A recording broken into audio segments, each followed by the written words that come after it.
So இங்கே பார்த்தோன்னா இதெல்லாம் ட்ரிகரு, அந்த டைமுக்கு ஏற்ற போய் ட்ரிகர் ஆகும். அடுத்தது இன்னும் இருக்கலாம் இந்த எக்ஸல் ஷீட்டு. இது வந்துட்டு இந்த எக்ஸல் ஷீட்லாம் டேட்டா இருக்கும். ப்ரீவியஸ்லி நம்ம ஏதாச்சும் டேட்டா ஃபீட் பண்ணியிருக்கோம், ஆல்ரெடி ஏதாவது ப்ளாக் போஸ்ட் பண்ணியிருக்கோன்னா இந்த எக்ஸல் ஷீட்டில் இங்கே விழுந்துரும். அது என்னாச்சு இது? சரி, ஓகே. இந்த எக்ஸல் ஷீட்டில் விழுந்துரும்டா.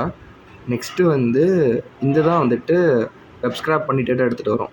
ஒரு லேட்டஸ்ட்டாக ட்ரெண்டிங்கில் இருக்கிற ஒரு 20 பிளாக் எடுத்துகிட்டு வரும் நம்மளோட டொமைனில் இருந்து. அப்புறம் இந்த இஃப் லூப் என்ன பண்ணோம்னா கம்பேர் பண்ணோம். இந்த ரெண்டையும் கம்பேர் பண்ணி ஓகே இந்த பிளாக் புதுசு தானே இல்லை ஆல்ரெடி நம்ம யூஸ் பண்ண பிளாகான்னு பார்க்கும் ஆர்டிக்கல் யூஆர்எல் வச்சு. பழசாக இருக்குன்னா லூப் மூலம் ரன் பண்ணிவிட்டு அடுத்தடுத்த பிளாகை பார்த்துக்கிட்டே இருக்கும். இல்லை புதுசாக இருக்குது அப்படின்னா இங்கேருந்து எடுத்து அப்படியே ஏ ஏஜென்ட் கொடுத்துரும். ஏ ஏஜென்ட் என்ன பண்ணணும்னா அதுக்கு சிஸ்டம் ப்ராம்ப்ட் கொடுத்துருக்கேன் எப்படி எழுதணும் அப்படின்னு ப்ராம்ப்ட்டை. அதுக்கேற்றபடி ஒரு ஸ்டோரி கிளைமேக்ஸ்லாம் வச்சு ஒரு ப்ராம்ப்ட் எழுதி அப்புறம் அது வந்துட்டு மார்க் டவுன் லாங்குவேஜில் இருக்கும். அதை அப்படியே யூனிகோடுக்கு மாற்றி லிங்க்டின் கொடுத்துரும். லிங்க்டின்ல இங்கே வந்துட்டு இன்னொரு இது இருக்கும். என்னென்னா நம்ம பிளாக்லேயே நமக்கு இமேஜ் வந்துடும்.